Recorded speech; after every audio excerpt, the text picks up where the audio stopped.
tarde, eu sou a Bianca e estamos começando mais um Debates Atuais sobre Administração Pública. Hoje nós estamos aqui, nesse dia lindo de sol, no Centro Universitário, com os universitários do curso de Administração Pública da ESAG, para a gente debater sobre um assunto muito importante e pouco discutido, que são as rotinas defensivas na organização.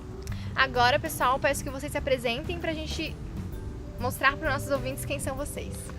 Boa tarde, Bianca. Boa tarde, ouvintes.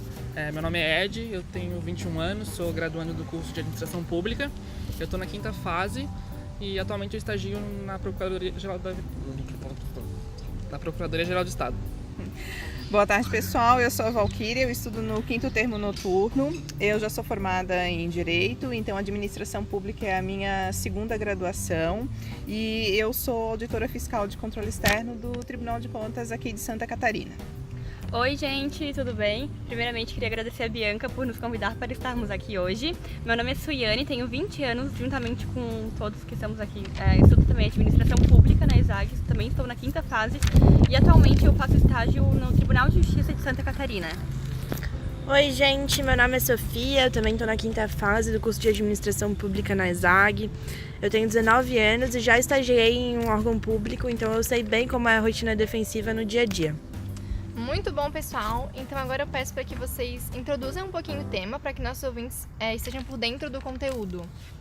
A gente vai falar um pouco sobre rotinas organizacionais defensivas, que nada mais é do que mensagens dúbias, aquelas mensagens com o propósito de conduzir as pessoas a reagirem às nossas ações de uma maneira diferente do natural, no caso. Para exemplificar o que o Ed disse, sabe aquela situação que você sabe que tem algo de errado, mas evita falar para o chefe ou até mesmo debater com os colegas de trabalho, a fim de evitar conflitos ou indisposição? Isso são as reações provenientes das rotinas defensivas. E continuando ali o que a Suiane está falando, né? Vamos para um exemplo prático que, na verdade, a gente consegue entender melhor a situação. Um chefe observa que um dos integrantes ali da equipe dele não está sendo produtivo e, de certa forma, não está atingindo o rendimento ali para o grupo, para a organização. Ao invés de ele chamar o servidor para uma conversa e ser claro, franco em relação às atividades do servidor, ele resolve pedir a transferência do servidor para um outro setor, dizendo que ele pode ser mais útil em outro local. O que acontece? O chefe acaba não assumindo a responsabilidade de resolver aquele problema, passa a situação para um outro setor e o servidor, que deveria estar consciente do seu problema de produtividade, ele acaba indo para uma nova unidade sem saber o real motivo que levou à sua relotação.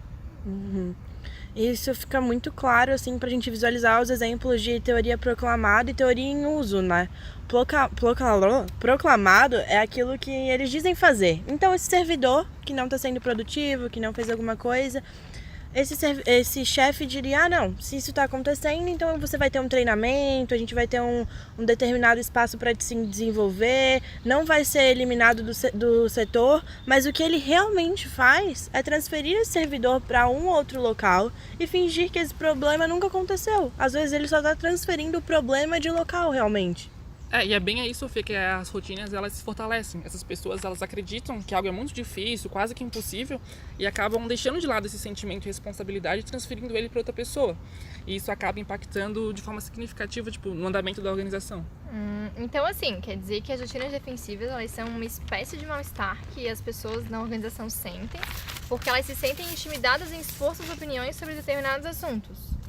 Sim, e é muito prejudicial, já que impede que as pessoas de serem verdadeiras e contribuírem com a organização, pois acabam sentindo-se constrangidas e desconfortáveis por correr o risco de contrariar a maioria dos colegas superiores. Imagina você, no seu local de trabalho, chegando para o seu chefe e discordando na frente de todos que é o ponto que ele levantou em uma reunião. Você não teria coragem de fazer isso, porque você ia se sentir muito constrangido. Sim. Pois é, essa situação até que tu estás relatando, Suiane, há um tempo atrás, quando lá no Tribunal de Contas a gente estava debatendo sobre o planejamento estratégico, num grupo bem maior, eu senti de alguns colegas que eles estavam assim, não querendo expor a sua opinião, né, para o grupo.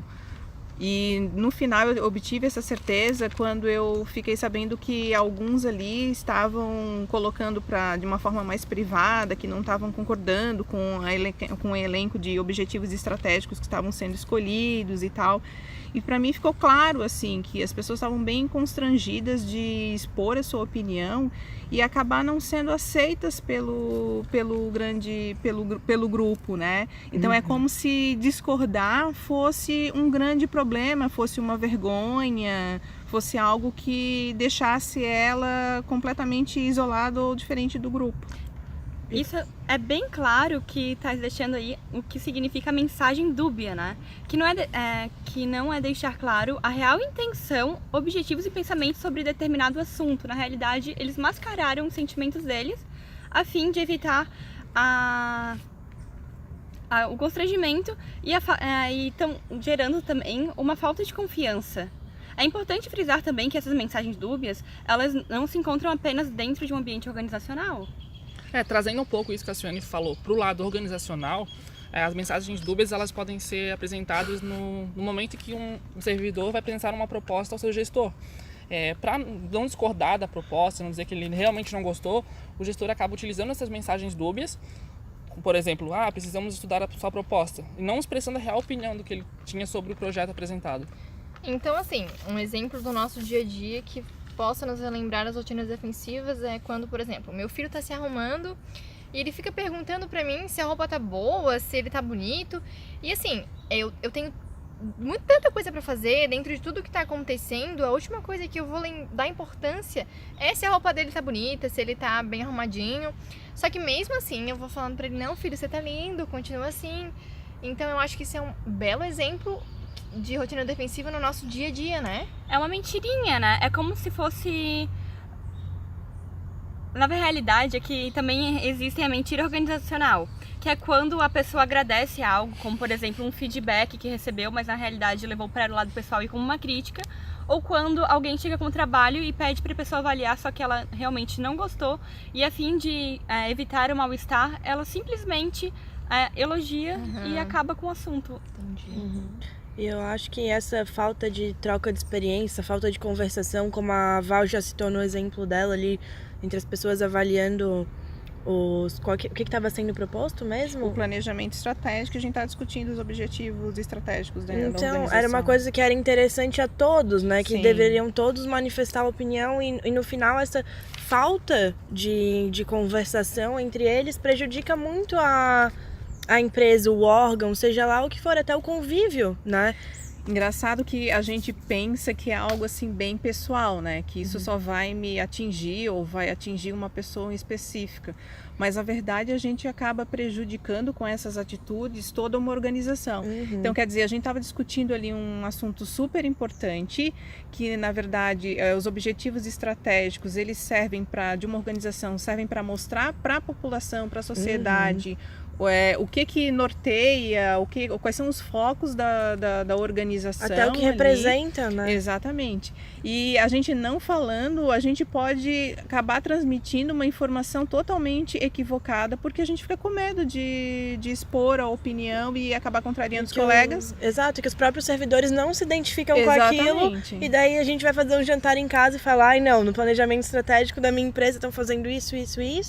Lá no tribunal ninguém está seguindo as coisas reais que o pessoal pensa, mas no final a gente não se manifesta. Então os próprios gestores não conseguem visualizar os problemas, Mas não conseguem desenvolver e avançar, né? Então fica meio estagnado ali, sempre com uma opinião prevalecendo. Mas sabe o que acontece também? É que em organizações públicas tem muita hierarquia. Se o chefe propôs algo em uma reunião, pode toda a sala, todos os servidores estarem contra, mas por ser o chefe e medo de constranger a todos ali na sala de reunião, todo mundo acaba aceitando, e é isso que está falando. Pode todos os servidores daquele setor ou seção, seja lá o que estiverem sendo discutido, estarem contra, mas ninguém se posiciona e acaba gerando todo esse bem mal-estar. Sim, mentirinha, gente, a né? omissão também é uma opção, né? Sim. Então eu acho que tudo isso que vocês estão falando aqui, eu acho que uma das coisas que também acontece é a falta de confiança entre eles.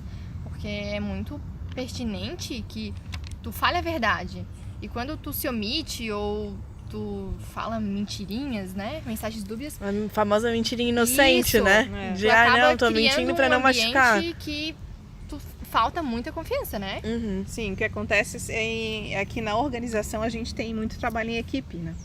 E quando tu tens essas atitudes assim de fugir da verdade, de achar que não dar a tua opinião é uma forma de proteger o outro, né? De talvez evitar conflitos, no final o que a gente está fazendo é prejudicando as nossas relações organizacionais, porque as pessoas, elas, quando tu vai realmente emitir uma opinião, elas podem acabar não acreditando.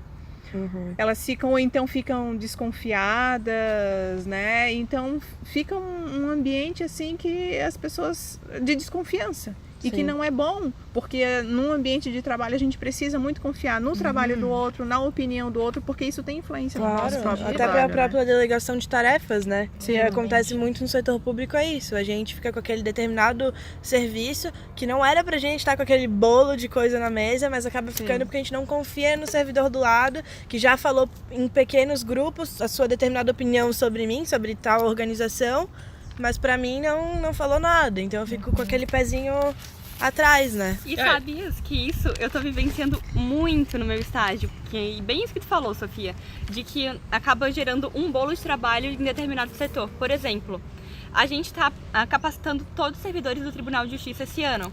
Porém, o que vem lá da presidência pra gente são informações completamente incompletas e desorganizadas. Então, o chefe essa semana chegou no meu setor e perguntou diretamente pra mim, que era eu que estava organizando, o porquê que eu tava demorando tanto para terminar aquele processo.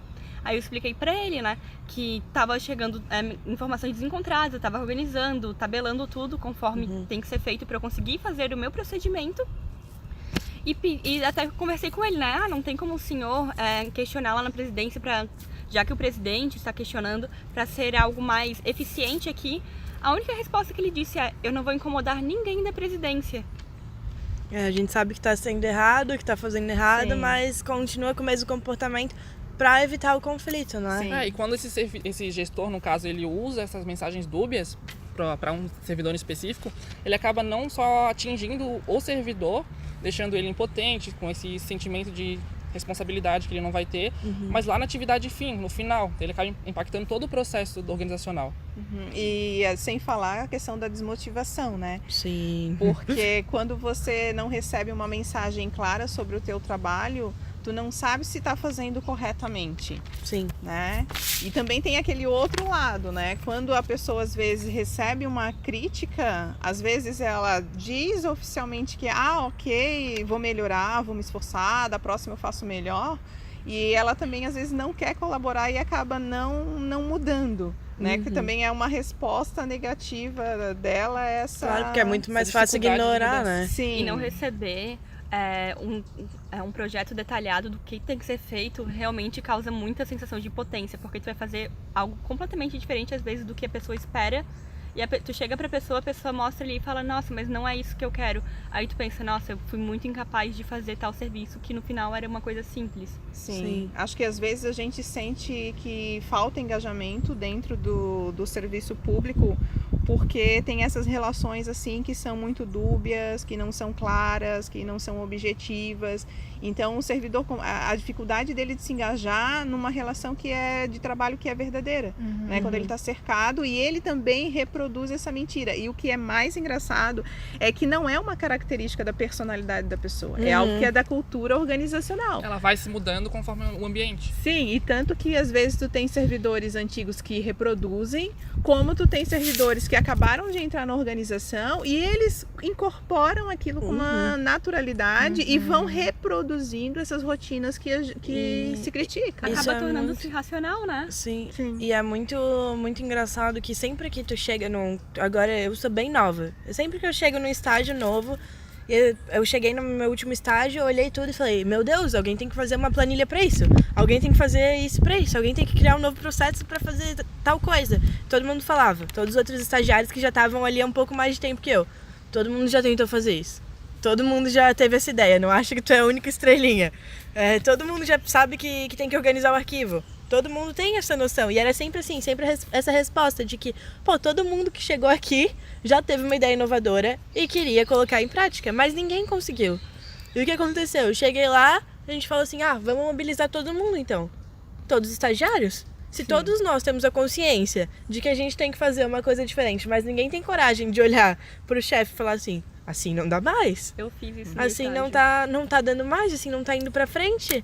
E tu vê, são pequenas coisas que a gente não vê que são rotinas defensivas, mas são, porque a gente tem um certo medo de falar com o nosso superior pra indicar o que tá acontecendo errado dentro da nossa instituição. Medo e receio também, Receio, né? ou não sente segurança Sim. pra falar sobre esse determinado assunto, ou até mesmo por ser estagiário, por ainda não ter uma graduação diferente da Val, que já tem um pouco mais de experiência. Sim. A gente tem muito receio de falar por não ter conhecimento total. Claro que a gente tem em certos assuntos, né? Não somos mestres em todos, mas a gente tem certa expertise em determinados assuntos para questionar, para falar, para sugerir uma mudança, né? Então, no meu estágio, quando eu entrei, assim, a minha chefe, ela é muito do papel. E sempre quando alguém ligava pedindo uma informação, imagina a gente abrir uma pasta cheia de papel para procurar. Aquilo me irritava de um modo, assim, que eu ficava, gente, eu tô perdendo muito tempo. Às vezes é um magistrado, às vezes é um assessor, que eu tô deixando 7 minutos na linha só para procurar uma papel. folha. Aí, chegou um momento, assim, que meio que a coisa estourou, porque ela precisava muito, urgentemente, e eu peguei e mostrei. Ela me deu abertura nesse momento, mas eu fiquei 1 ano nessa rotina defensiva e falei assim, olha, vamos fazer uma planilha, tá mudando o sistema, então tudo que vir agora a gente consegue botar nesse sistema, ninguém vai perder nada. Agora tá tudo uma planilha e eu falei pra todo mundo, olha, tudo que chegar, todo mundo alimenta essa planilha. Agora o pessoal liga, 2 minutos, a planilha tá aberta, ou nem isso, eu já respondo o que a pessoa quer, eu desliguei o telefone, ela ainda me agradeceu e me elogiou. E o mais engraçado é o seguinte, tu disse que levou um tempão para poder convencê-la. Olha só como você teve que cuidar na forma de falar para que ela não interpretasse de forma que você estivesse afrontando ou fazendo uma crítica assim destrutiva, pessoal a ela que já era servidora e tal. Eu me lembro que quando eu entrei no tribunal, isso já há uns 17 anos, os 3 primeiros anos foram de estágio probatório. Então, no estágio, você trimestralmente é avaliado pelo seu chefe em todos os aspectos de comportamento, pontualidade, questão de produção.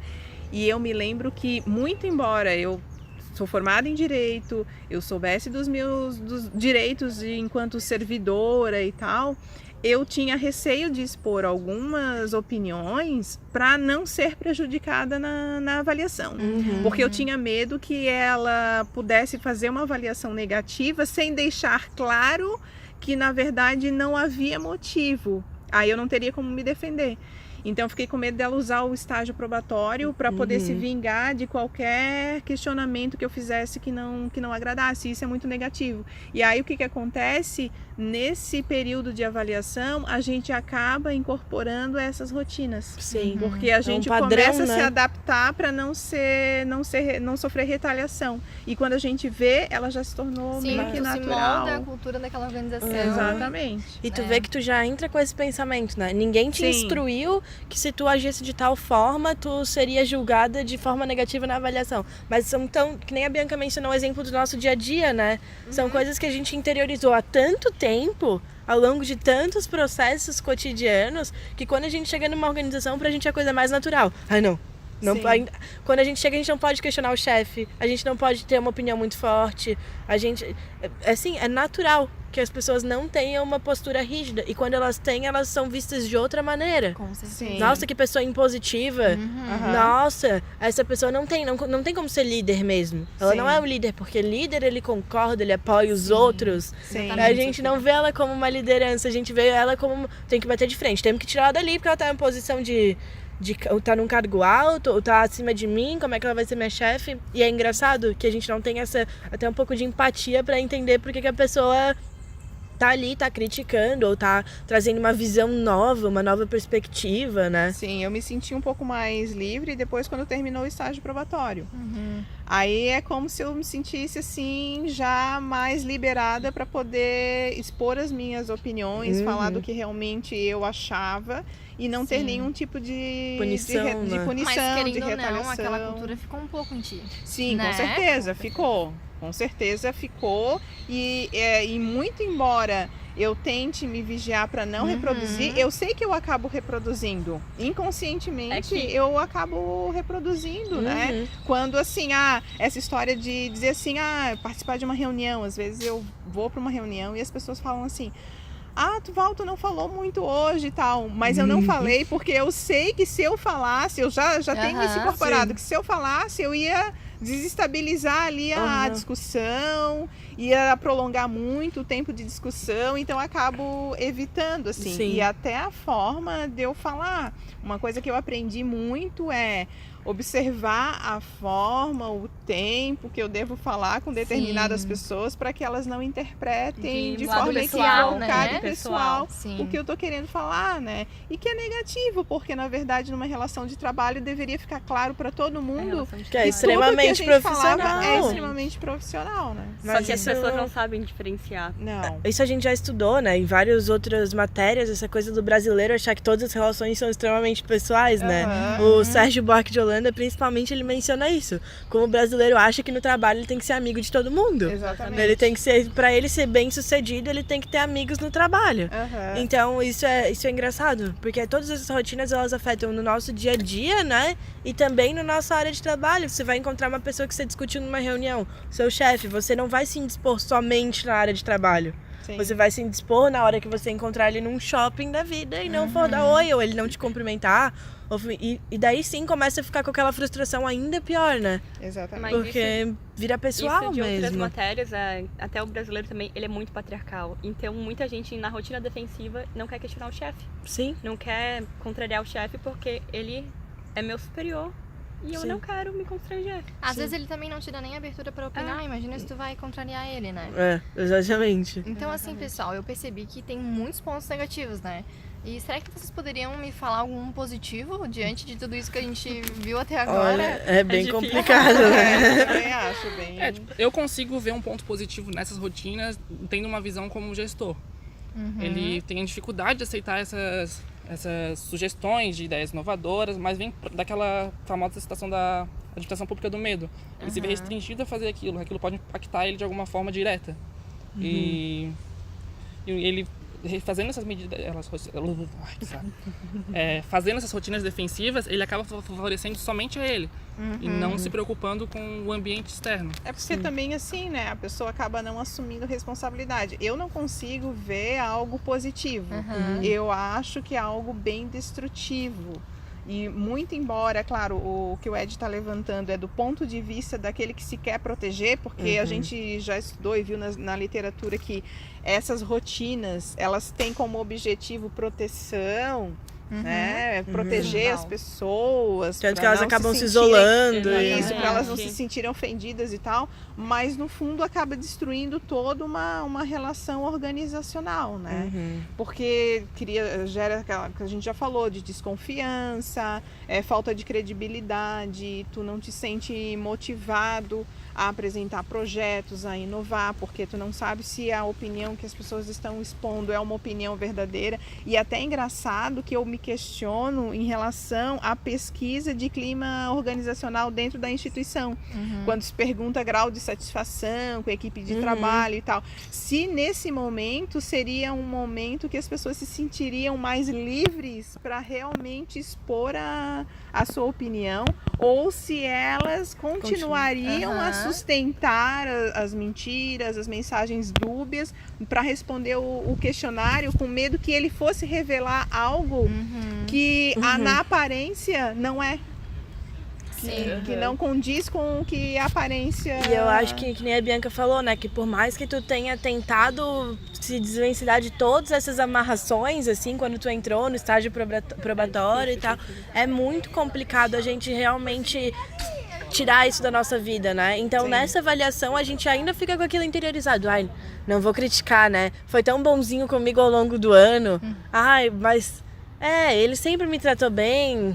ela também sempre foi uma ótima colega. Não, a instituição, no geral, é muito positiva, né? Sim. A gente tende até a própria organização faz com que a gente veja o lado positivo. A pessoa usa esses artifícios para justificar o uso da rotina defensiva. Isso, exatamente. E eu acho que assim, o único ponto positivo, às vezes, da rotina defensiva é pra ti mesmo. Exatamente. Porque tu se mantém acomodado, tu coisa se mantém egoísta, daquela. né? Exatamente. É um pensamento egoísta, mas tem pessoas que funcionam dessa determinada Sim, forma, né? é, Eu não exatamente. consigo porque eu me sinto mal, mas é o meu estilo. Agora eu vejo vários servidores que vivem naquela bolha e assim, nada me afeta, ninguém me critica, eu não critico ninguém. Sim, Ou eu sim. critico todo mundo, mas ninguém me critica, então tá tudo bem. Exatamente. E- Sou amigo de todo mundo. Aham. Exatamente. Porque quem não critica acaba É, ficando sim. com essa mensagem de que é legal com E todo como mundo. a gente mencionou, as pessoas continuam te vendo da mesma forma, não te veem de forma afrontosa. Exato. Tu não vai. E a gente sabe que tem muito jogo político. Então Sim. as pessoas preferem ficar nessa rotina defensiva, nessa acomodação, muitas vezes nesse isolamento de função propriamente dito, de não querer repassar o conhecimento, de não querer conversar com as outras Imagina o pessoas. perigo de repassar meu conhecimento, por exemplo, pra ti e tu pegar meu cargo ali dali, o meu cargo Sim. político da minha organização. Exatamente. E essa é a linha muito crítica, né? É uma linha Sim. que a gente não consegue assim dizer até que ponto a pessoa tá tendo uma rotina defensiva consciente e inconsciente, porque ela se sente, que nem o Ed mencionou, ela se sente ameaçada, né? Total, Sim. total. Ela se sente ameaçada e não deveria acontecer, porque isso é a falta de confiança no teu coleguinha do lado. Exatamente. De achar que ele vai é. querer te passar a perna em qualquer momento, a qualquer oportunidade que ele tiver, ele vai te passar a perna. E isso é muito prejudicial, né? Porque essa falta de confiança acarreta em todo um processo dobrado de trabalho. Exatamente. E no final das contas a gente vê que toda coisa, entre aspas, positiva que a gente vê nas rotinas defensivas, na verdade, se torna um ponto negativo depois. Exatamente. Porque na visão micro, às vezes pode parecer algo Mas muito bom. na macro. Mas o impacto, como a gente viu, que reflete demais na organização, reflete demais nas mudanças, no desenvolvimento. Até mesmo que tu não vá mudar, que tu continue fazendo a mesma coisa, da mesma forma, influencia diretamente nos processos, né? Exatamente. Então, o macro sempre vai ser afetado por uma rotina Sim. defensiva, porque ele vai estagnar a pessoa naquele lugar, né? E assim, por mais que a gente queira e a gente veja na literatura a superação das rotinas defensivas, eu acho que é tão difícil, né? Porque a gente vê e até a gente estudou ali os métodos, né? impregnado na cultura. As etapas, o que a gente deve fazer para tentar superar. É, exatamente. Eu até ia questionar vocês agora, porque apesar de ser uma questão cultural, que já virou até racional, se existe algum meio de superar essas rotinas defensivas, né? Porque são tantos pontos negativos que Sim. limitam a organização, limitam as pessoas, que a gente fica na incógnita, né? Como é que a gente vai superar isso? Eu acho que, assim, se a gente for recorrer à literatura, a gente vai encontrar, como a gente já estudou, né? E os métodos e tal, as etapas que a gente tem que seguir para tentar superar. Mas na prática ela exige um esforço assim sobre-humano e uma exposição que eu não sei se todo mundo está afim de enfrentar. Sim. É muito difícil trocar uma cultura de uma organização e internalizar algo novo. Sim. Imagina o quão vai ser difícil internalizar que todos têm que ser verdadeiros para gerar confiança. Imagina internalizar isso dentro de uma cultura organizacional. A gente tem muitos interesses individuais dentro da organização. É engraçado que parece algo até utópico, né? A Parece. gente vê todo mundo... Parece com as ideias de paraíso, né? Todo mundo confia em todo mundo. Todo mundo exatamente. ajuda o amigo do lado. Exatamente. E não deveria ser assim, né? Porque a coisa fundamental que a gente aprende no curso é visar o bem público. Eu acho que só em situações assim muito extremas da organização, quando chega em uma situação muito crítica, é que dá aquela sacudida e faz com que as pessoas realmente possam mudar de postura, assim. Mas no dia a dia, se não está acontecendo nada crítico, eu acho que as pessoas preferem ficar assim, Uma zona de conforto. na sua zona de conforto, Sim. O triste- questões pontuais, mas uma grande transformação, eu acho que só O num triste momento é que drástico. elas deixam a coisa ficar mais feia, né? Como posso dizer assim, pra sair da sua zona de conforto. E isso muitas vezes tu vai perceber, pode dar um estrago assim muito grande e tu vai ver são coisas pequenininhas que se tu tivesse revisando e Mas ajustando, é extremamente isso. As pessoas não conseguem visualizar os pequenos problemas, né? E essa mudança tem que ser vinda de todos, não de uma pessoa específica. Essa pessoa pode Exatamente. até começar a mudança, mas ela tem que partir de todos que estão inseridos naquele ambiente organizacional. Sim, muito bom. Sim. Então, pessoal, eu queria agradecer muito a participação de vocês nesse debate. Foi uma coisa muito construtiva pra gente, acho que para nossos ouvintes até tomar conhecimento mais desse assunto, conseguir visualizar tanto no seu dia a dia, de trabalho, quanto nas relações pessoais, como essas rotinas defensivas são muito presentes. E teria também alguma coisa que vocês queiram colocar? Não, eu acho que já Eu acho que coloquei. foi bem exposto quão prejudiciais realmente são, né? Mas qualquer dúvida também, se tiverem, A gente tá disponível, depois a gente deixa nossos contatos. Muito obrigada, pessoal. Então é isso aí. Vamos curtir esse dia de sol. Muito obrigada, gente.